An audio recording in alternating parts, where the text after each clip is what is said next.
কলকাতা টিভিতে আপনাদের সকলকে স্বাগত। আপনাদের সঙ্গে রয়েছে আমি অঙ্কুর। শুরু করছি বাংলা বলছে। আমরা দেখেছি গত রবিবার দিন বিজেপির অন্তর্কলহ প্রকাশ্যে চলে এসেছিল এবং সেই সময় যে চিত্র উঠে এসেছিল তা অবশ্যই বিজেপির জন্য যথেষ্ট অস্বস্তির। শুধুমাত্র একজন জেলা সভাপতির যে সভা, সেই সভায় গন্ডগোল এমনটা নয়। রাজ্য বিজেপির ক্ষেত্রেও আমরা দেখেছি এখনো পর্যন্ত প্রায় 50% মতো জেলা সভাপতির নাম ঘোষণা হয়নি। রাজ্যের ক্ষেত্রে যে সভাপতি, সেই সভাপতির নাম ঘোষণা হয়নি।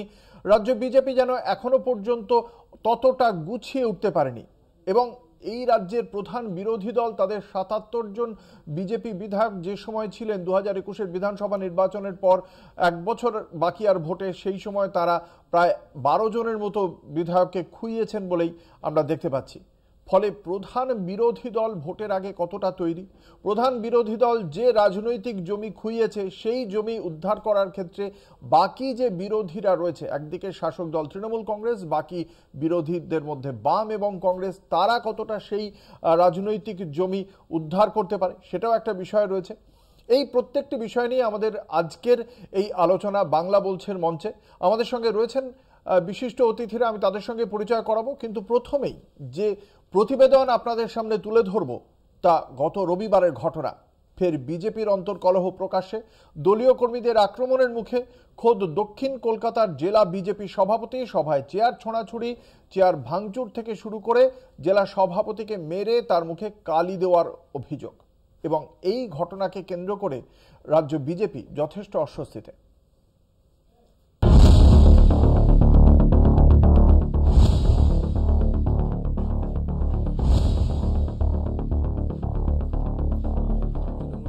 দিল্লিতে বসে দলের মজবুত সংগঠনের লক্ষ্যে দলের সাংসদদের নিয়ে বৈঠকে ঐক্যবদ্ধ হয়ে কাজের ডাক দেন বিজেপির রাজ্য সভাপতি সুকান্ত মজুমদার।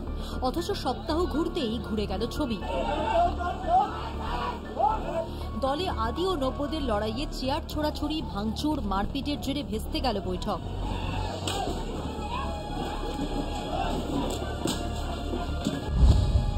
দলীয় কর্মীদের হাতে নিগৃহীত হয়েছেন দক্ষিণ কলকাতার বিজেপি জেলা সভাপতি অনুপম ভট্টাচার্য। দোরগোড়ায় নির্বাচন, তার আগে এরকম কোন্দলে দলের ক্ষতি নিয়ে আশঙ্কিত দলের নেতৃত্ব। কোন্দলের কারণ, দলীয় সূত্রের খবর, রবিবার বেহালা পশ্চিম এলাকায় এক সভায় যান দক্ষিণ কলকাতার নবনির্বাচিত জেলা বিজেপি নেতা অনুপম ভট্টাচার্য। সভায় আসন্ন স্থানীয় নির্বাচনের প্রস্তুতি ও দলের কার্যক্রম নিয়ে আলোচনা হওয়ার কথা ছিল। কিন্তু বৈঠক শুরু হতেই পুরনো কর্মীদের সঙ্গে নতুন যোগ দেওয়া নেতাদের মধ্যে মতবিরোধ তীব্র আকার নেয়।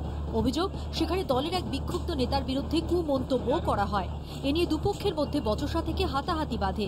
শুরু হয় চেয়ার ছোড়াছুড়ি এবং ভাঙচুর। এমনকি জেলা সভাপতির বিরুদ্ধে পোস্টারও লাগানো হয় এলাকায়।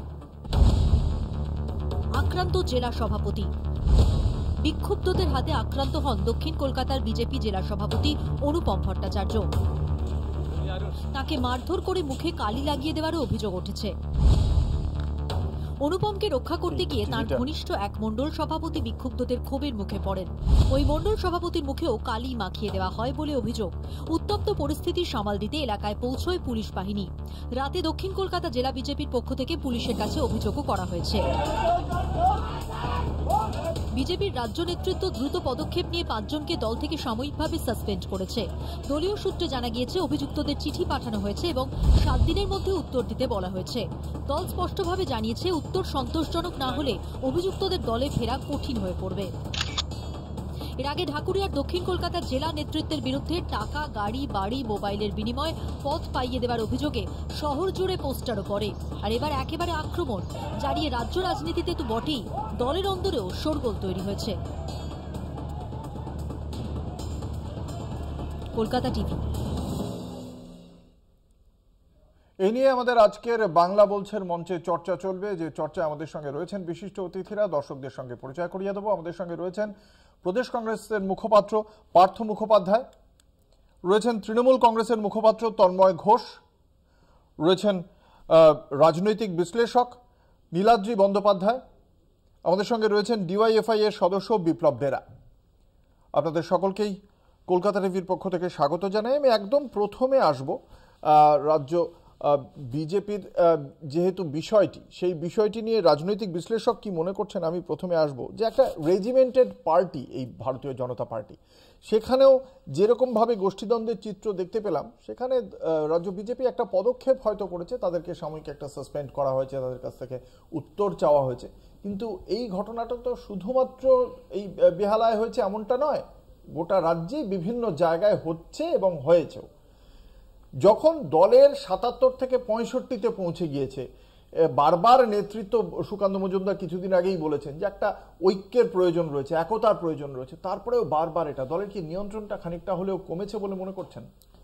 দেখুন, প্রথমত এই যে রেজিমেন্টেড কথাটা বললেন, এটা একটু আমাদের অনেক সময় বোঝার ভুল হয়। আরএসএস, রাষ্ট্রীয় স্বয়ংসেবক সংঘ, একটা রেজিমেন্টেড সংগঠন, কিন্তু বিজেপি আরএসএস থেকে সম্পূর্ণ আলাদা একটি রাজনৈতিক দল, একটি গণতান্ত্রিক দল। এবার আমি কখনো অন্তর্দ্বন্দ্বকে সমর্থন করছি না, কিন্তু একটা গণতান্ত্রিক দলে মতবিরোধ থাকে এবং সেই মতবিরোধ অনেক সময় অন্তর্দ্বন্দ্বের রূপ নেয়। যদি জাতীয় কংগ্রেসের কথা বলি, স্বাধীনতার আগে জাতীয় কংগ্রেস যখন পূর্ণ একটা গণতান্ত্রিক দল ছিল, এখন নয় সেটা বলছি না, তখন আরো পূর্ণ ছিল। তো সেই সময় 1928 থেকে কলকাতায় যদি আপনি রাজনীতি দেখেন, বাংলার রাজনীতি দেখেন, যতীন্দ্রমোহন সেনগুপ্তর সাথে সুভাষচন্দ্র বসু বলে একজন মানুষের অন্তর্দ্বন্দ্ব ছিল এবং সেই অন্তর্দ্বন্দ্বটা অনেক সময় হাতাহাতির পর্যায়ে পৌঁছে যেত। 1929 সালে সুভাষচন্দ্রের অধিকাংশ মিটিং মিছিলে গন্ডগোল করেছিলেন হেমন্ত কুমার বসু বলে একজন মানুষ, যিনি পরবর্তীকালে তার ফরওয়ার্ড ব্লকে যুক্ত হন। আর গন্ডগোলটা কি নিয়েছিল? সুভাষচন্দ্র চাইতেন পূর্ণ স্বাধীনতা, যতীন্দ্রমোহন সেনগুপ্ত চাইতেন ডমিনিয়ন স্টেটাস ব্রিটিশদের আন্ডারে। অর্থাৎ তিনি কার্যত ব্রিটিশদের সাহায্য করার জন্য কাজ করছিলেন বলে অনেকে মনে করে, আমি বলছি না। পরবর্তীকালে কি হয়েছে, সুভাষচন্দ্র স্বাধীনতার শেষ যুদ্ধে আজাদ হিন্দ ফৌজের নেতৃত্ব দিয়েছেন, ভারতের পূর্ণ স্বাধীনতা কেউ। আমি বিজেপির বিষয়ে জানতে চাইছি। আমি বলছি ইতিহাসের পুনরাবৃত্তি হচ্ছে। আজকে বিজেপি একটা লক্ষ্য নিয়ে কাজ করছে। লক্ষ্যটা কি? তারা মনে করছে পশ্চিমবঙ্গে হিন্দুরা বিপন্ন এবং হিন্দুদের বাঁচাতে তারা কাজ করছে। ঠিক ভুল ছেড়ে দিন।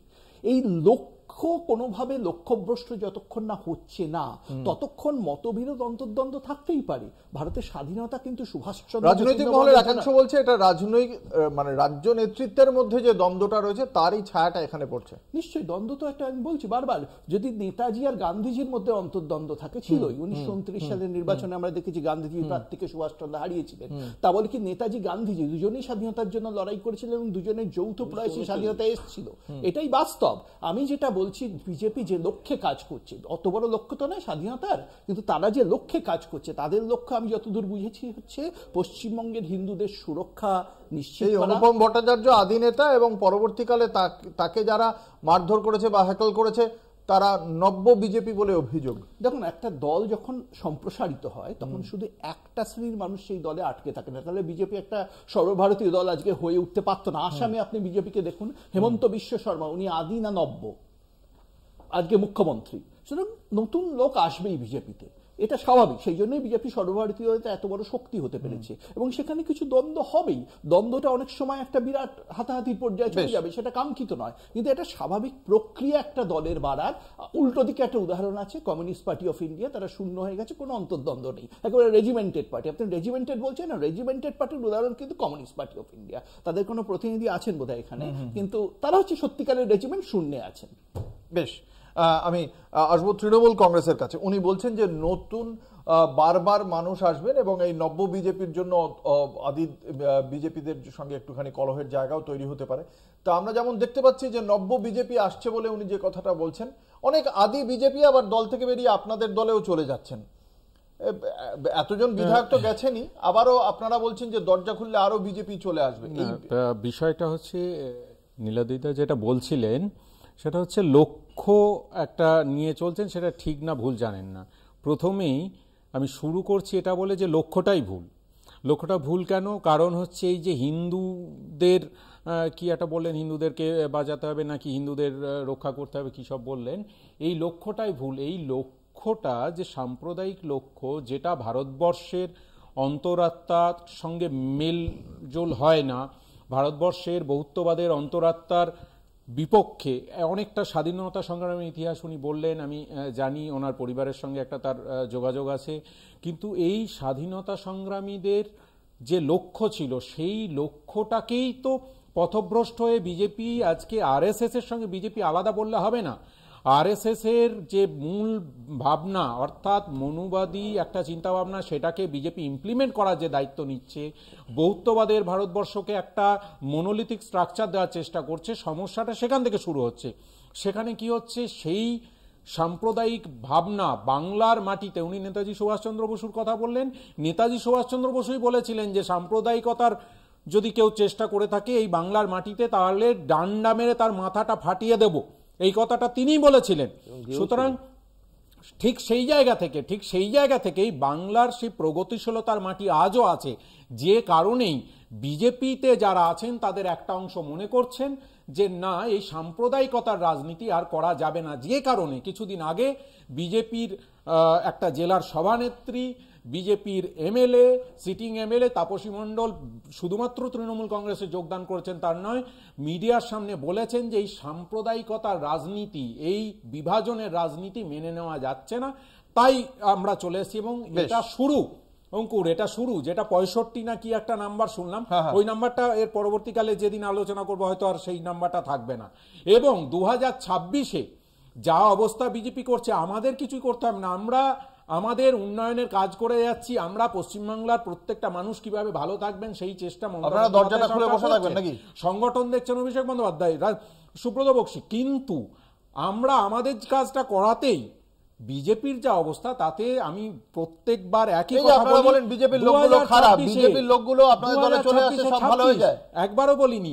কিন্তু আগের দিন এই স্টুডিওতে বসে আমি একটা কথাই বলে গেছিলাম যে লড়াই কখনো কখনো লড়াইটা কি রকম হয়, দ্বিমাত্রিক লড়াই হয়। যেমন স্বাধীনতা সংগ্রামের সময় আরএসএস বলেছিল আমরা ব্রিটিশদের সঙ্গে থাকবো, সোজা এসে যে আমাদের কাছে আমরা শক্তি নষ্ট করব না, আমরা হিন্দুদের একত্রিত করতে হবে, আমরা অন্য কোথাও লড়াই করে শক্তি নষ্ট করব না। আর বাকি গোটা ভারতবর্ষের মানুষ একদিকে দাঁড়িয়ে বলেছিল ব্রিটিশ শাসনের পতন চাই। পশ্চিমবাংলা তথা সারা ভারতবর্ষে আজকে একই অবস্থায় পরিণত হয়েছে। পশ্চিমবাংলা আর ভারতবর্ষের মানুষ চাইছেন যে কোনো মূল্যে লড়াইটা আরএসএস বিজেপির বিরুদ্ধে, সংবিধানের পক্ষে। অতএব এই আরএসএস বিজেপির বিভেদকামী শক্তির বিরুদ্ধে যে মানুষ লড়তে চাইবেন, স্বাভাবিকভাবে সেই মানুষরা একত্রিত হবেন, আদর্শগত লড়াই। এবং 2026-এ দিনের শেষে বিজেপি 26 দেখা যাক। আমি আসবো আমি অবশ্যই আপনি পরিপ্রেক্ষিতে ইতিহাস আমি শোনাবো, আমি আপনাকে অবশ্যই সুযোগ দেবো, আমি অবশ্যই আমি প্রত্যেকে আমাদের ফার্স্ট রোতে আমি সকলের সঙ্গে কথাটা বলে নিই। বিপ্লব বেরার কাছে আসবো, ডিওএফআই এর সদস্য। একটু আগে আপনি শুনলেন যে শূন্যে চলে গিয়েছে সিপিএম, সে কথাটা উঠে এলো, এবং তার সঙ্গে সঙ্গে আমার যেটা আপনার কাছে প্রশ্ন, এই শূন্যের উত্তর নিশ্চয়ই আপনি দেবেন, তার সঙ্গে সঙ্গে আপনার কাছে আমার প্রশ্ন, এই যে ভারতীয় জনতা পার্টি, তাদের অন্তর্কলহ হচ্ছে, তাদের থেকে বহু বিধায়ক এবং অন্যান্য যারা কর্মীরা রয়েছেন তারা শাসক দল তৃণমূল কংগ্রেসে জয়েন করছেন। যে বামেদের জমিটা রাম নিয়ে গিয়েছিল, যেটা একদম পুরো আমরা দেখতে পেয়েছিলাম 2021-এর বিধানসভা নির্বাচনের ক্ষেত্রেও, যে একদম পুরো একটা বড় চাঙ্ক ভোট আপনাদের দিক থেকে চলে গিয়েছিল ভারতীয় জনতা পার্টিতে, সেটা কি আপনাদের দলে ফিরে আসার কোন রকম সম্ভাবনা এই মুহূর্তে তৈরি করতে পেরেছেন আপনারা? শুনুন, আপনারা যে গন্ডগোলের কথা বলছেন বিজেপি, পুরনো দিলীপ বাবু, সুকান্ত বাবুরা দলের সভাপতি হবেন কিনা, বা বাইরের দল থেকে আসা শুভেন্দু বাবু সভাপতি হবে কিনা, সেই গ্রুপ কিনা আমরা বলছি না, আমরা এই কথা বলছি না। আমরা বলতে চাইছি বিজেপি এবং তৃণমূল, এই দুটো রাজনৈতিক দলের গোষ্ঠী কন্দল মানে হচ্ছে লুটে পুটে খাওয়ার রাজনীতি।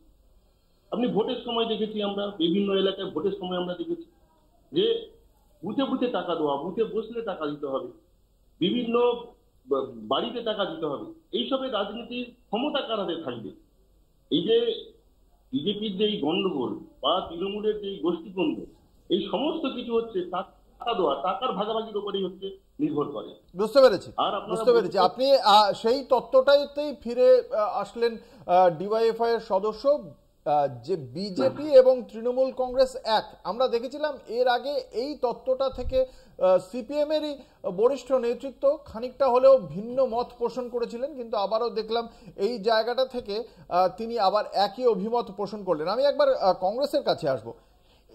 কংগ্রেসের কি এই জায়গাটায় মানে আদৌ কোনো মানে আপনাদের রাজনৈতিক জমি পুনরুদ্ধারের কি কোনো সম্ভাবনা দেখতে পাচ্ছেন? আপনাদের তো সাইনবোর্ড বলে, বিজেপিও বলে, তৃণমূল কংগ্রেসও বলে। হ্যাঁ, মানে একজন রাজনৈতিক নেতার মুখে কালি দেওয়ার জন্য আমাদের রাজনৈতিক জমি পুনরুদ্ধার করে বলবো, আমার মনে হয় রাজনীতির বোধহয় এত সোজা না। কারণ আমরা রাজনৈতিক জমি হারিয়েছি কেন, সেই ইতিহাস না, বিজেপি তো ক্ষয়িষ্ণু হচ্ছে এ রাজ্যে, তাদের এক হচ্ছে গিয়ে হিন্দুত্ববাদী মনোভাব এবং দ্বিতীয়ত হচ্ছে গিয়ে তাদের এখনো পর্যন্ত নেতৃত্ব সমস্যা রয়েছে, অন্যান্য জায়গাতে আমরা অবশ্যই আশা করতে পারি এবং আমাদের বক্তব্য তো এটা। দেখুন, প্রথম কথা হচ্ছে একটা রাজনৈতিক দলের ভেতরে কি নিজেদের মধ্যে এই যে গন্ডগোলগুলো হচ্ছে, এটা অন্য আর রাজনৈতিক দলের মানুষদের এই ব্যাপারে খুব একটা ভেতরে ঢুকে কথাবার্তা বলাটা ঠিক শোভন নয়, যদি না সেই সমস্ত ঘটনাগুলো আমাদের সমাজ জীবনে কোনো রকম সমস্যা সৃষ্টি করে, রাস্তায় যদি না নেমে আসে। যেমন উনি কিছুক্ষণ আগে যেটা বলছিলেন যে স্বাধীনতার আগে নেতাজি সুভাষচন্দ্র বসু এবং যতীন্দ্রমোহন সেনগুপ্তর লড়াই একদম রাস্তার লড়াই, এবং সেটা ছিল কিন্তু ক্ষমতার কেন্দ্রবিন্দু দখলের লড়াই, এটা মনে রাখতে হবে। যাই হোক, কথাটা হচ্ছে যে আমাদের যেটা বক্তব্য, যে বারবার আমরা যেটা শুনে আসতাম যে BJP is a party with a difference, কিন্তু যত দিন যাচ্ছে আমরা দেখছি যে BJP is a party with differences. এটার মধ্যে কোনো মানে দ্বিমত নেই। আর মেন কথাটা হচ্ছে, ধরুন বিজেপি পশ্চিমবাংলায় হচ্ছে প্রধান বিরোধী দল, মানে একজন মুখ্যমন্ত্রী যখন এই রাজ্যের সবাইয়ের মুখ্যমন্ত্রী, যিনি বিরোধী দলনেতা তিনিও কিন্তু সমস্ত দল নির্বিশেষে কিন্তু মানুষের বিরোধী দলনেতা, ছায়া মন্ত্রিসভা হিসেবে যদি আপনারা দেখেন। কথাটা হচ্ছে আজকে বিধানসভাতে ভারতীয় জনতা পার্টির বিরোধী দল হিসেবে কি ভূমিকা আমরা দেখলাম। কিছুদিন আগে অবধি মুখ্যমন্ত্রীর যতগুলো দপ্তর তার প্রত্যেকটার বাজেট বরাদ্দ জিলোটিনে পাস হয়ে গেল। যতগুলো গুরুত্বপূর্ণ বাজেট বরাদ্দ আছে, বাজেটের অংশ আছে, বিনা প্রায় আলোচনায় জিলোটিনে পাস করানো হচ্ছে। কোনো রকমের রাজ্যের যে সাধারণ মানুষের যে দাবি দাবাগুলো, শিক্ষা, স্বাস্থ্য, তারপরে ধরুন চাকরি বাকরি, এই যে এত বেকারত্ব, এই সমস্ত নিয়ে কোনো আলোচনা আমরা বিরোধী দলের মুখে শুনেছি? তার জন্য ওয়াকআউট দেখেছি না, শুধুমাত্র একটা পয়েন্টে, সিঙ্গল পয়েন্ট এজেন্ডা কি না, হিন্দুদের রক্ষা করতে হবে। হিন্দুদের তো রক্ষা করতেই হবে, কেন ভারতবর্ষে হিন্দু যখন 80%, ভারতবর্ষে হিন্দুদের রক্ষা না করলে তো ভারতবর্ষে রক্ষা হবে না। কিন্তু কথাটা হচ্ছে যে কোনোদিন এদের মুখে শুনেছেন যে আমরা ভারতবাসী হিসেবে গর্বিত? কাউকে আজ অব্দি শুনেছেন কোন আরএসএস, কোন বিজেপি কেউ বলছে যে আমরা ভারতবাসী হিসেবে গর্বিত? তারা বলেন আমরা হিন্দু হিসেবে গর্বিত, গর্ব করে বলো আমরা হিন্দু। কোনোদিন তারা বলে না গর্ব করে বলো আমরা ভারতবাসী। এইখানেই হচ্ছে এই রাষ্ট্রবাদ বনাম জাতীয়তাবাদের, এখানেই হচ্ছে ডিফারেন্স। আমরা জাতীয়তাবাদী দল, বিজেপি রাষ্ট্রবাদী দল। বিজেপির কাছে প্রধান উপজীব্য হচ্ছে ওই দেশের যে ম্যাপটা, ওই ম্যাপটার আমি সব বুঝলাম, বিজেপির নিন্দা বুঝলাম, আপনাদের উত্তরণের কোনো পথ কি দেখতে পাচ্ছেন এখন অবধি? সেই জায়গায় কোনো মানুষ যেদিন নাগরিক হয়ে ভোট দেবে, ভোটার হিসেবে তার উত্তরণ ঘটে, নাগরিক হিসেবে যেদিন ভোট দেবে সেদিন আমাদের উত্তরণ ঘটে। আপনারা পৌঁছতে পারছেন না, আপনাদের আমরা তো আছি, আপনারা আছেন, আমরা আছি। সবচেয়ে বড় কথা আমাদের যে ইতিহাসটা আছে, আমরা যতদিন পশ্চিমবাংলা ক্ষমতায় ছিলাম, ভারতবর্ষের মধ্যে প্রত্যেকটি ক্ষেত্রে এই রাজ্য 1, 2, 3 এর মধ্যে ছিল। এটা কি অস্বীকার করতে পারবে? ওই ইতিহাসটা আছে, বর্তমান আর মানে ভবিষ্যৎ। বর্তমান তো মানুষের হাতে 100 বার। ওই জন্য আবার বললাম যে মানুষ যেদিন নাগরিক, এখন মানুষ ভোট দিচ্ছে নাগরিক, ভোটার, নাগরিক নয়, ভোটার হয়ে মানুষ ভোট দিচ্ছে। মানুষ ভুল করছে না, আমি মানুষ ভুল কথা বলছি না। আপনি বলছেন মানুষ তার মানে নাগরিক হয়ে উঠতে পারেনি, মানুষকে যদি নাগরিক উত্তরণ আমরা আমাদের এই সিস্টেম, পলিটিক্যাল সিস্টেমটা ঘটাতে পারবে, তার জন্য আমাদের ফেলি হতো, এটা আপনাদের ফেলি। আমরা আসবো এই আলোচনা, একটা ছোট্ট বিজ্ঞাপনের বিরতির পর ফিরে আসছি, সঙ্গে থাকুন। পর আপনারা দেখছেন বাংলা বলছে, আপনাদের সঙ্গে রয়েছে আমি অঙ্কুর। আমি আসবো নীলাদ্রি বন্দ্যোপাধ্যায়, রাজনৈতিক বিশ্লেষক, তার কাছে। যেটা আপনার কাছে জানতে চাইবো, রাজ্য বিজেপির এই পরিস্থিতি, যেখানে এখনো পর্যন্ত এই অন্তর্কলহ রয়েছে, আপনি বলছেন যে নতুন আসছে সেই জন্য আদির সঙ্গে নব্বর কিছু গন্ডগোল হচ্ছে, কিন্তু যারা দলের শীর্ষ নেতৃত্বে তারা আলাদা করে বৈঠক যদি করেন, বিরোধী দলনেতা রাজ্য সভাপতি আলাদা আলাদা করে বৈঠক করছেন, তাদের একজনের কোনো কর্মসূচিতে আরেকজনকে দেখতে পাওয়া যায় না এবং সেটা কেউ কেউ বলেও ফেলছেন, সেই বিষয়গুলো কি খুব মানে দলের নিচু তলায় কি ভালো বার্তা দেয়? দেখুন, বিজেপি রেলিভেন্ট পশ্চিমবঙ্গের ক্ষেত্রে এটা বোঝা যায় এরকম একটা ঘটনা নিয়ে, যেন অনুষ্ঠানের কিছু নয়, উপেক্ষা করার কথা, আপনারা অনুষ্ঠান করতে বাধ্য হচ্ছেন। দ্বিতীয়ত বিজেপি মুছে যাচ্ছে, এই কথাটা আপনারা বলছেন। একটা আমরা কোথায় বললাম মুছে যাচ্ছে না? আমি বলছি আপনাদের দলের লোক, আমার দল নয়, আমার দল হ্যাঁ, নয়, ভারতবর্ষের শাসক দলের দল লোক অন্য শাসক দলে গিয়ে জয়েন করছে, প্রতিনিয়ত যদি জয়েন করে, উদাহরণ দিচ্ছি, এরকম প্রসেস অনেক আছে। ধরুন খুব বড় নেতা অর্জুন সিং, তিনি তৃণমূল থেকে বিজেপিতে এসেছিলেন, বিজেপি থেকে তৃণমূলে গেছিলেন, আবার তৃণমূল থেকে বিজেপিতে ফিরে আসছেন। কেন আসছেন, কেন তৃণমূল নিয়েছিল আমি জানি না, কিন্তু হচ্ছে এরা। আবার মুকুল রায়, তিনি তৃণমূল থেকে বিজেপিতে গেছিলেন, বিজেপি থেকে তৃণমূলে গেছেন, আবার তৃণমূলে গিয়ে বলছেন যে যাহা বিজেপি তাহাই তৃণমূল। কেন বলছেন আমি জানি না, ওরাই বলতে পারবেন, কিন্তু সেটা কথা না, বিজেপির রেলিভেন্ট এটা বলছি। 2 নম্বর কথা হচ্ছে এই এত অন্তর্দ্বন্দ্ব, এত অন্তর্কল, আবার সংগঠনও নেই, আপনারা মাঝে মাঝে বলেন ওই কি সব মেম্বার হয় না, তা সত্ত্বেও 2024-এর নির্বাচনে বিজেপি 38% ভোট পেয়েছে পশ্চিমবঙ্গে। 2,33,00,000 ভোটার বিজেপিকে ভোট দিয়েছে। আমার ভয় হয় বিজেপির যদি সত্যি ঐক্য থাকতো, সংগঠন থাকতো, তাহলে কোথায় পৌঁছতো এই ভোট? আসলে এভাবে ভোট হয় না। আজকে বিজেপির, ভারতবর্ষের ক্ষেত্রে বলছি, যে জায়গাটা, সেটা অতীতে কংগ্রেসের ছিল। আমি কংগ্রেসকে কখনো ছোট করছি না, বড় করছি না, খুব নিরপেক্ষভাবে বলছি। আপনি স্বাধীনতার আগে কংগ্রেস দেখুন, আজকে আমার তৃণমূলের বন্ধু বিজেপি সম্বন্ধে যে কথাগুলো বললেন, তখন মুসলিম দিক নেতারা কংগ্রেস সম্বন্ধে একই কথা বলতো। তারা বলতো গান্ধী হচ্ছে হিন্দু নেতা। তখন মুসলমান ভোট কংগ্রেস পেত না, কংগ্রেস তা বলে সাম্প্রদায়িক দল ছিল, এটা নয়। যে সুভাষচন্দ্র বসুর কথা পার্থদা বলছিলেন, সেই সুভাষচন্দ্র বসু 1928 সালে তাকে বলা হয়েছিল, হেমন্ত বসুর কথা এই জন্যই বললাম, হিন্দু সাম্প্রদায়িক নেতা সুভাষচন্দ্র বসু, তখন নেতাজি হননি। তিনি একটি ভাষণে বলেছিলেন নাগপুরে, মহারাষ্ট্রে, আবার সুভাষচন্দ্র, বলছি সেই সুভাষচন্দ্র বসুতে চলে যাচ্ছে তো। আমরা তো 2025 এবং বিজেপিতে আছি।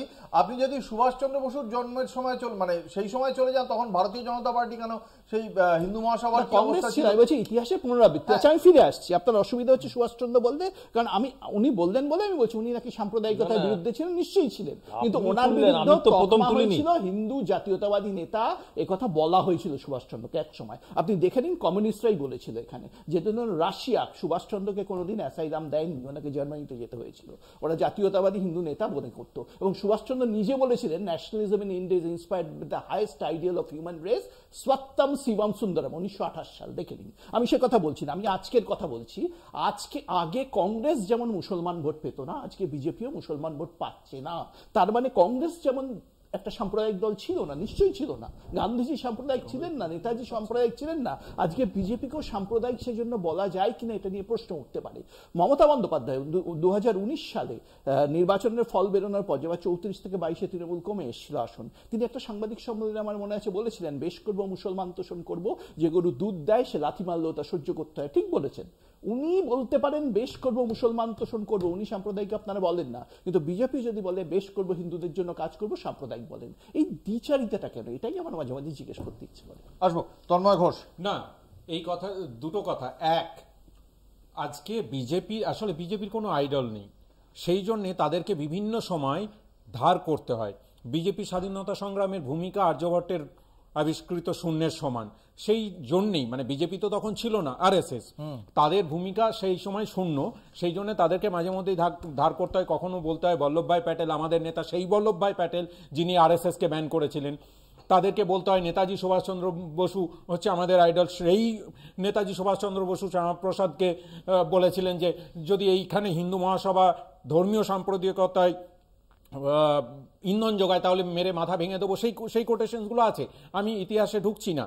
বর্তমান অবস্থায় মমতা বন্দ্যোপাধ্যায় বলছেন হিন্দু, পার্থক্যটা এখানে, মমতা বন্দ্যোপাধ্যায় বলছেন হিন্দু, মুসলিম, বৌদ্ধ, খ্রিস্টান, জৈন, শিখ যারা আছে সবাই আমার লোক। সেটাই স্বাভাবিক।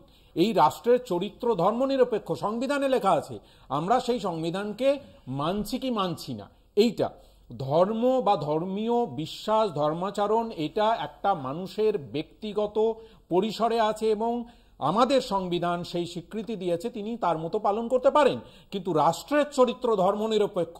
সেই জায়গায় দাঁড়িয়ে যদি কেউ বলে থাকে যে মুসলিমদেরকে আমরা এখান থেকে কেটে দেবো, আজকে এর ড্রেস দেখে বোঝা যায়, মাননীয় প্রধানমন্ত্রী বলছেন ড্রেস সে পায়জান না যাতা হয় কোন কেয়া হয়, এই যে ভয়ঙ্কর জায়গা, সেইখানে দাঁড়িয়ে মমতা বন্দ্যোপাধ্যায়ের সাহস আছে, তিনি দাঁড়িয়ে বলছেন যে না, আমি যতদিন আছি ততদিন মুসলিমরা থাকবে, ততদিন হিন্দুরাও থাকবে, সমস্ত লোকজন থাকবে, এই কথাটা বলার সাহস আছে।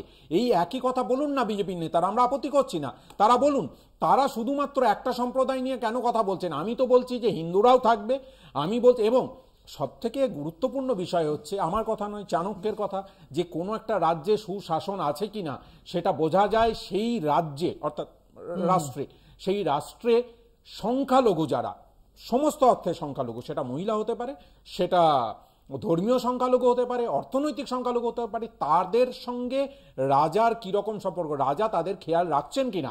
এই ক্ষেত্রে দাঁড়িয়ে আমাদের ভারতবর্ষে যারা যারা সংখ্যালঘু আছে, সমস্ত সংখ্যালঘুদের উপর বিজেপি গত 10 বছরের কেন্দ্রীয় শাসনকালে আপনারা দেখতে পারবেন প্রত্যেকটা সংখ্যালঘুর উপর অকথ্য অত্যাচার হয়েছে, নিপীড়ন হয়েছে, বঞ্চনা হয়েছে। তার বিরুদ্ধে দাঁড়িয়ে মমতা বন্দ্যোপাধ্যায় যদি সেই সংখ্যালঘুদের, শুধুমাত্র আমি মুসলিম বলছি না, সমস্ত সংখ্যালঘুদের পক্ষে কথা বলেন, তাহলে তো সুশাসনের পক্ষেই কথা বলছেন, এটাই প্রমাণ। আসবো বিপ্লব বেরার কাছে। যে প্রশ্নের উত্তর আপনার কাছে চেয়েছিলাম, যেটা বলা হচ্ছে যে আপনারা শূন্যে চলে গিয়েছেন, এটার একটা উত্তর চাইবো। এবং তার পাশাপাশি ভারতীয় জনতা পার্টি এখনো পর্যন্ত তাদের যে 43টি জেলা সংগঠনও রয়েছে, সাংগঠনিক জেলা রয়েছে, তার মধ্যে 25টার এখনো পর্যন্ত জেলা সভাপতির নাম অ্যানাউন্স করতে পেরেছে, 50%-এর এখনো পর্যন্ত পারেনি, প্রায় 50% পারেনি। এবং তার সঙ্গে সঙ্গে রাজ্য সভাপতির নাম প্রকাশের ক্ষেত্রেও তাদের খানিকটা ধীরে চলো রয়েছে। একজন রাজ্য নেতার কর্মসূচিতে অন্য রাজ্য নেতাকে দেখতে পাওয়া যাচ্ছে না। এই যে প্রবলেমগুলো রয়েছে প্রধান বিরোধী দল, সেই প্রবলেমগুলোর মধ্য দিয়ে বামেরা কি এখন তাদের রাজনৈতিক জমি সেটা কি খানিকটা পুনরুদ্ধার করার পথে হাঁটতে পারছে? আমি আগে একটা উত্তর দিচ্ছি যে বিজেপির যিনি এসছেন উনি বললেন যে বিজেপি সাম্প্রদায়িক দল কিনা এটা ভাবতে হবে। ওনাদের নেতা শুভেন্দু বাবু কিন্তু ডাইরেক্ট বলে দিচ্ছেন, সরাসরি তো বলছেন যে বিজেপি সরাসরি হিন্দুদের কাজ করবে।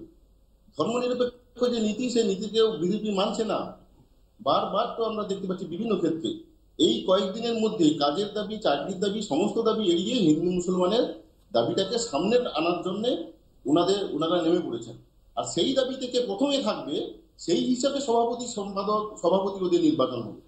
অর্থাৎ ধর্মের দাবিকে নিয়ে যারা চিৎকার করবে, যে নেতা বেশি একটু মাথা চাড়া দেবে, সেই হচ্ছে সভাপতির দৌড়ে প্রথম স্থানে থাকবে। এটা হচ্ছে আরএসএস চালাচ্ছে, আরএসএস এর নিয়ম অনুসারে এটা চলছে। দ্বিতীয়, আপনি যেটা বলছেন যে বামপন্থীরা শূন্য থেকে বেশি হবে কিনা, বামপন্থীরা শূন্য ভোটের নিরিখে সেটা আপনারা দেখতে পাচ্ছেন। কিন্তু সমস্ত আন্দোলনের ক্ষেত্রে দেখুন, আপনি অভয়ের আন্দোলনের ক্ষেত্রে দেখুন, চিটফান্ডের বিরুদ্ধে আন্দোলন বলুন, কৃষকদের হয়ে আন্দোলন বলুন, শ্রমিকদের হয়ে আন্দোলন বলুন, সমস্ত ক্ষেত্রে যে আন্দোলন, বামপন্থীরা তাদের সমস্ত শ্রমজীবী মানুষ, কৃষক সবাইকে সঙ্গে নিয়ে, নিপীড়িত মানুষকে সঙ্গে নিয়ে তারা লড়াই করছে, আন্দোলন করছে, সংগ্রাম করছে। আপনি যে কথা বলছেন যে সমস্ত গণ আন্দোলনে বামেরা রয়েছে, 1957 সালের একটা স্লোগান ছিল, রোটিকে লিয়ে লাল ঝান্ডা আর রাজকে লিয়ে পাঞ্জা। তো এখন 1957, হ্যাঁ তখন পাঞ্জা ছিল না, না পাঞ্জা ছিল না, হ্যাঁ ওই আর কি কংগ্রেসের কথাই তখন বলা হচ্ছে। তো আমি বলছি সেই সময় থেকে আজকে চলে এসেছি, এখনো পর্যন্ত শুধু গণ আন্দোলনেই সীমাবদ্ধ থাকবে বামেরা, নাকি তারা ভোটের রাজনীতিতেও তারা মানে একেবারেই তারা ইন্টারেস্ট হারিয়ে ফেলেছে? ভোটের রাজনীতিতে ইন্টারেস্ট নয়, মানুষকে ধর্মের নামে বিভাজিত করা হচ্ছে, আতঙ্কিত করা হচ্ছে। কিন্তু মানুষ আপনাদের কথা শুনলে গতগুলো পরপর নির্বাচনে আপনাদের এই ফেলিওর কেন? মানুষকে আতঙ্কিত করা হচ্ছে। আবার বলছি, মানুষ আতঙ্কিত হলে তো আপনাদের উপর আস্থা রাখবে, তাহলে কেন আস্থা রাখতে পারছে না মানুষ? বর্তমান সময়ে এই তৃণমূলের সরকার, বিজেপি সরকার, দুটো সরকার মিলে জনগণের নামে কোটি কোটি টাকা লুট করছে। জনগণের নাম করে কোটি কোটি টাকা লুট করে সেখান থেকে জনগণ এগুলো বুঝতে পারছে না, তাই তো? বিপ্লব বাবু, জনগণ কি এগুলো বুঝতে পারছে না বলে মনে করেন? সম্ভবত নেটওয়ার্কের সমস্যা হচ্ছে। আমি আসবো কংগ্রেসের মুখপাত্র পার্থ মুখোপাধ্যায়ের কাছে। এই পরিস্থিতিতে দাঁড়িয়ে আমরা দেখতে পাচ্ছি যে ভারতীয় জনতা পার্টি, আপনারা যেমন অভিযোগ করছেন যে হিন্দুত্বের কথা বলছে, শুধু হিন্দুত্ব নয়, আজকেও আমরা দেখলাম দিলীপ ঘোষ দা কিনে বলছেন এই দা দিয়েই সবকিছু হয়ে যাবে। তো একদিকে কখনো দায়ের কথা বলা হচ্ছে, কখনো বলছে বাড়ি ঢুকে মারবো, মানে বাড়ি ঢুকে মারবোটাও যেন একটা জনসংযোগের অন্য ডোর টু ডোর জনসংযোগের একটা নতুন কায়দা। তা বিজেপি এগুলো বলছে মানুষের কাছে, তারপরেও কি করে প্রাসঙ্গিক থেকে যাচ্ছে প্রধান বিরোধী দল? আপনাদের কি মূল্যায়ন? না, এটা তো ঘটনা যে এই ধরনের কথাবার্তা যখন কোনো মিটিং মিছিলে বলা হয় তখন সবচেয়ে বেশি হাততালিটা পায়। এটা যদি আপনি দেখেন, দেখবেন সবচেয়ে বেশি হাততালিটা কিন্তু এই ধরনের, এবং যত কুকথা আমরা যেটা বলি এই মানে সবচেয়ে বেশি হাততালি পড়ে। আর পশ্চিমবাংলার ক্ষেত্রে, এটা পশ্চিমবাংলা কেন, আমার মনে হয় সারা ভারতবর্ষের ক্ষেত্রেই মোটামুটিভাবে প্রযোজ্য, পশ্চিমবাংলার ক্ষেত্রে তো অত্যন্ত বেশি, যে যত কুকথা বলুক না কেন কারোর বিরুদ্ধেই কিন্তু কোনো ব্যবস্থা নেওয়া হয় না কোনো। এবং সেটা যে মানে বিজেপি বলছে বলে যে তৃণমূল কংগ্রেস তার বিরুদ্ধে ব্যবস্থা নিচ্ছে তাও নয়, কিন্তু প্রশ্নটা হচ্ছে এইখানে। তবে নীলাদ্রিবাবু যেটা কিছুক্ষণ আগে বলছিলেন যে স্বাধীনতার আগে মুসলিমরা কংগ্রেসকে ভোট দিত না, পাখতুনরা নিশ্চয়ই মুসলিম, তাদের একচ্ছত্র ভোট কিন্তু কংগ্রেস পেত। এবং তাদের যিনি নেতা ছিলেন সীমান্ত গান্ধী, তিনি কিন্তু কংগ্রেসের অন্যতম গুরুত্বপূর্ণ নেতা ছিলেন। এবং এমনকি পশ্চিমবাংলার ক্ষেত্রে আমি যদি বলি, ধরুন মালদা, মুর্শিদাবাদ, উত্তর দিনাজপুর, যেগুলো প্রধানত মুসলিম অধ্যুষিত অঞ্চল, সেখানে কিন্তু কংগ্রেসকেই তারা সবচেয়ে বেশি মানুষ ভোট দিত। হ্যাঁ, ওনার কথাটা আমি অস্বীকার করছি না, অনেক জায়গাতেই আবার দিত না, এটাও ঘটনা। কিন্তু তার মানে এই নয় যে কোথাও পেত না, পেত। এটাই তো গণতন্ত্রের, মানুষ যাকে ভোট মনে করবে তাকে দেবে। তবে এখানে আমাদের যেটা বারবার বক্তব্য, আবার যেটা বলছি, যে বিজেপির বিরোধী দল হিসেবে ভূমিকাটা কি, এটা কিন্তু আমরা দেখতে পাচ্ছি না। যে মানুষের সাধারণ জানতে চাইবো যে তৃণমূল যদি দরজা খুলে রাখে বিজেপির জন্য বিড়ম্বনা আমরা সাম্প্রতিক অতীতে দেখেছি, তাহলে সেই জায়গায় কেন মানুষ আপনাদের একটা সেকেন্ড অপশন বলে ভাবছে না? খালি তো এদের এই দুটো দলের মধ্যে যাতায়াত চলছে। তাহলে দেখুন, এর থেকে তো তাহলে অনেক মানে কি বলবো, অনেক বিতর্ক এতে হতে পারে কথায়। যেমন আমি একটা সামান্য কথা বলছি, আমরা নির্বাচনের সময় মানুষ এমন কথা বলেছে যে তোমাদের ভোটটা দেবো কেন, তোমাদের ভোটটা দেবো কেন না, তোমরা বলছো কলকারখানা করবে, আমাকে সেখানে চাকরিটা পেতে হবে, সেখানে আমি 8 ঘন্টা কাজ করব, মাসের শেষে মাইনে পাবো, তারপর আমি খেতে পাবো, আর এরা আমার বাড়িতে পৌঁছে দিচ্ছে সবকিছু। তো এই যে বর্তমানে যে অবস্থাটা, অর্থাৎ মানুষ যাদের মানুষকে দেওয়ালে পিঠ ঠেকাতে হবে, আগে পিঠটা ঠেকিয়ে তারপর তাকে অল্প অল্প করে তাকে তার নিবৃত্তিটা করতে হবে তার ক্ষুধার। কংগ্রেস বলছে মানুষের দেওয়ালে পিঠ ঠেকাতে হবে। ভারতীয় জনতা পার্টি, আমি আসবো তৃণমূল কংগ্রেসের কাছে অবশ্যই আসবো, কিন্তু ভারতীয় জনতা পার্টি তাদের সংগঠনের এই যে অন্তর্কলহ, সেটাকে মোকাবিলা করতে এই মুহূর্তে জর্জরিত, কিছুতেই ঘর গোছানো সম্ভব হচ্ছে না। সেটাকে কিভাবে মোকাবিলা করবে, আমরা সেই বিষয়ে রাজনৈতিক মহলের কি বিশ্লেষণ শুনবো।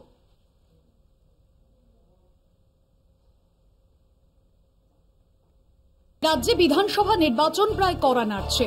ঘর গুছিয়ে নেওয়ার চেষ্টায় প্রায় সব রাজনৈতিক দল, কিন্তু বঙ্গ বিজেপির নেতৃত্বের ঘুম প্রায় উড়েছে। বলতে পারা যায় দলীয় কোন্দলে দীর্ণ দলের অন্দরমহল। বিভিন্ন এলাকা থেকে একের পর এক গোষ্ঠী কোন্দলের খবর দলের রাজ্য নেতৃত্বের ঘুম কেড়েছে। একই বাংলায় বিজেপি নেতৃত্বের কার্যকলাপ নিয়ে মোটেও খুশি নয় দলের কেন্দ্রীয় নেতৃত্ব। দলের সদস্য সংগ্রহ অভিযান সহ বিভিন্ন কর্মসূচিতে বঙ্গ বিজেপির নেতাদের পারফরমেন্স নিয়ে দিল্লিতে ডাক দিয়ে অসন্তোষ প্রকাশ করাও হয়েছে। দলের অন্দরে ঐক্যবদ্ধ হয়ে কাজ করার বার্তাও দেওয়া হয়েছে রাজ্য সংগঠনকে। কিন্তু বঙ্গ বিজেপি নেতাদের চেষ্টা সত্ত্বেও কিছুতেই ঘর গোছানো সম্ভব হচ্ছে না। রাজনৈতিক মহল মনে করছে এর পিছনে বেশ কিছু কারণ রয়েছে। দলের নেতৃত্বের সমন্বয়ের অভাব। বিজেপি নেতৃত্বের মধ্যে সমন্বয়ের অভাব প্রায়ই ফুটে ওঠে। দলের ঐক্যের ছবি বারবার ফুটিয়ে তোলার চেষ্টা হলেও ফাঁকফোকর মাঝে মধ্যে বেরিয়ে পড়ে। একদিকে সুকান্ত মজুমদার বৈঠক করেন, অন্যদিকে শুভেন্দু অধিকারীকেও প্রায়ই আলাদা কর্মসূচিতে দেখা যায়। শুভেন্দু অধিকারীর বিরুদ্ধে অভিযোগ, বিজেপির রাজ্য নেতৃত্বের একাংশ কেন্দ্রীয় নেতৃত্বকে বিধানসভায় বিরোধী দলনেতা শুভেন্দু অধিকারীর বিরুদ্ধে চিঠি পাঠিয়েছে বলে জানা গিয়েছে। শুভেন্দুর বিরুদ্ধে দলে স্বৈরতন্ত্র চালানোর অভিযোগ উঠেছে। নয়া রাজ্য সভাপতি নিয়ে সমস্যা। সুকান্ত মজুমদারের কার্যকাল শেষ হয়ে এলেও বঙ্গ বিজেপির নয়া রাজ্য সভাপতি নিয়ে এখন কোনো সিদ্ধান্ত হয়নি। তালিকায় বহু নাম থাকলেও আরএসএস এর শিলমোহর না পাওয়ায় এখনো সিদ্ধান্ত ঝুলেই। সেরকম হলে সুকান্ত মজুমদার আরেক দফা সভাপতি হওয়ার দৌড়ে থাকবেন বলেও মনে করা হচ্ছে। জেলা সভাপতি সভাপতি নিয়ে সিদ্ধান্ত। 43 সাংগঠনিক জেলার সভাপতির মধ্যে মোট 25 জনকে নির্বাচিত করা হলেও এখনো 18 জনের নাম জানায়নি দল। ফলে যেসব জেলাগুলিতে নির্বাচনের আগে দলে ব্যাপক জলঘোলা হচ্ছে, সভাপতি নির্বাচন না হওয়ায় দলের সাংগঠনিক কাজেও সমস্যা দেখা দিচ্ছে। দায়িত্বপ্রাপ্তদের দায়িত্বজ্ঞানহীন মন্তব্য। বিভিন্ন সময় বিজেপির দায়িত্বপ্রাপ্তদের দায়িত্বজ্ঞানহীন মন্তব্যের দায় দলের উপর এসে বর্তাচ্ছে। দিলীপ ঘোষ থেকে শুরু করে বিজেপির বিভিন্ন শীর্ষ নেতৃত্বের মুখেই লাগাম ছাড়া মন্তব্য অস্বস্তিতে ফেলছে দলকে। রাজ্যে বুমেরাং ধর্মীয় তাস।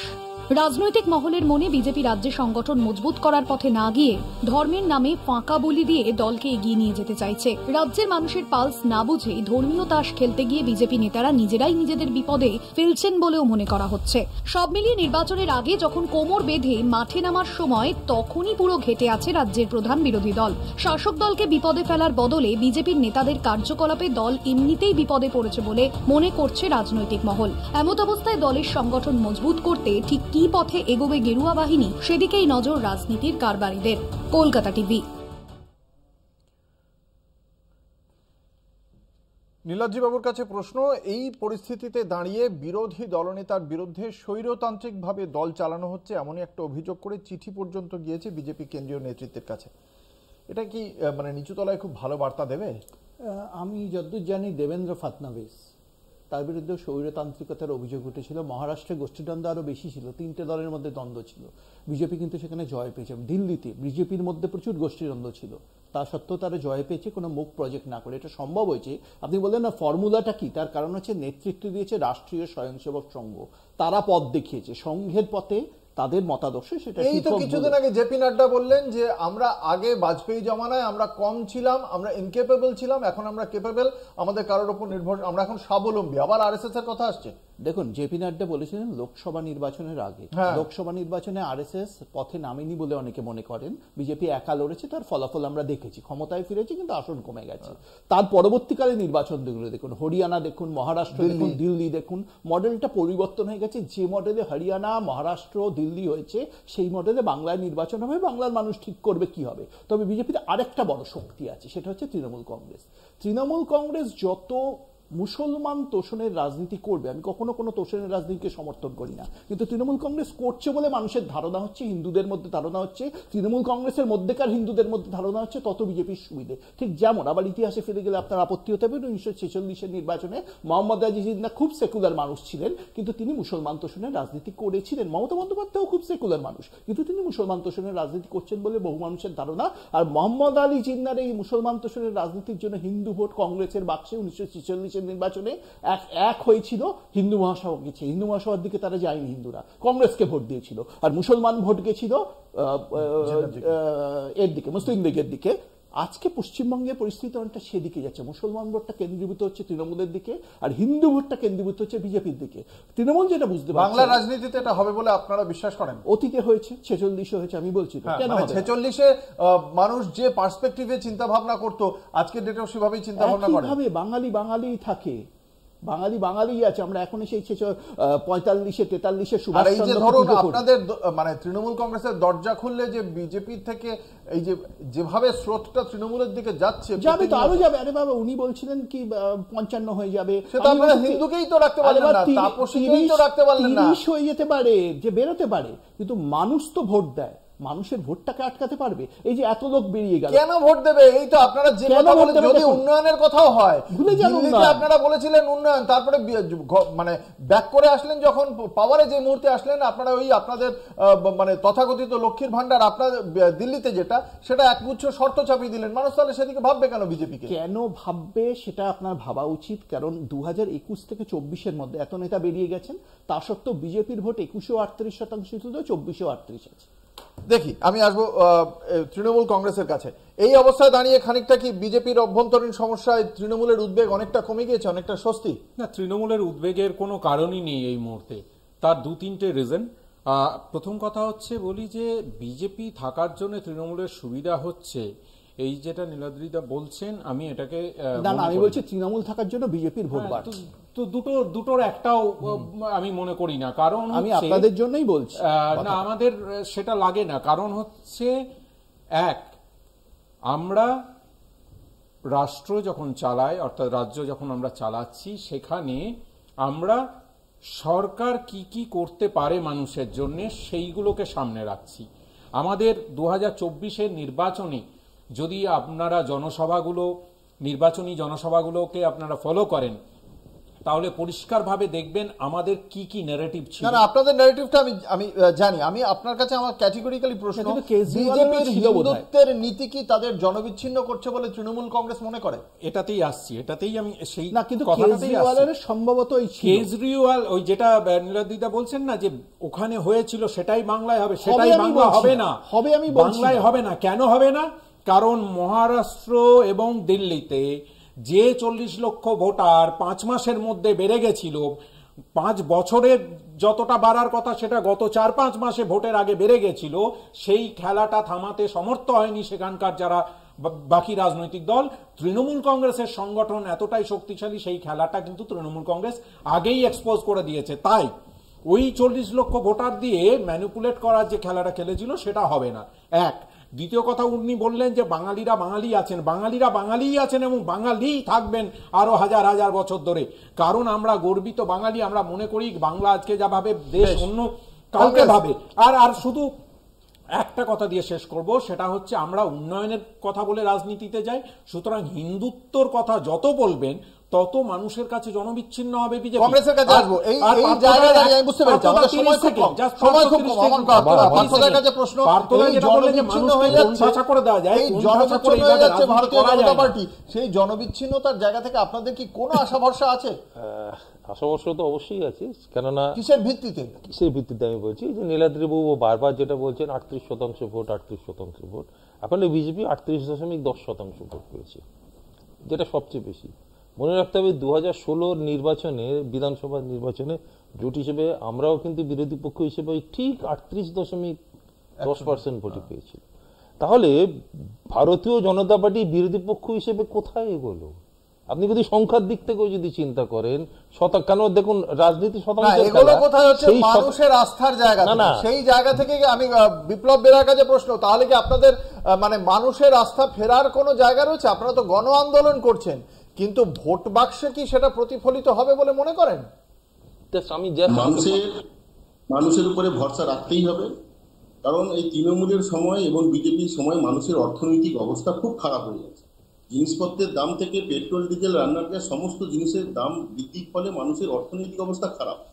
ফলে ছোট ছোট উপঢৌকন বা উপহারের মাধ্যমে মানুষকে সন্তুষ্ট করে ভোট পাওয়ার রাজনীতি ভারতবর্ষ তথা এই জন্যই জনবিচ্ছিন্ন এখনো ওনারা মনে করেন উপঢৌকন। এই নিয়ে অনেক রাজনৈতিক চর্চা ওনাদের মধ্যেই হয়েছে। ধর্মের নামে ধর্মের তাস খেলে মানুষের সঙ্গে মানুষের বিভাজন করিয়ে ভোট পাওয়ার রাজনীতি। সেটা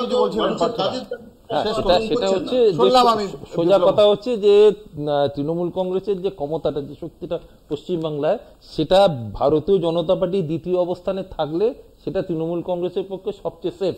তৃণমূল কংগ্রেস সবচেয়ে বেশি ভয় পেয়েছিল কখন? যখন আমাদের বাইরন বিশ্বাস আমাদের একজন ক্যান্ডিডেট হিসেবে জিতে গেছিল। এক মিনিট।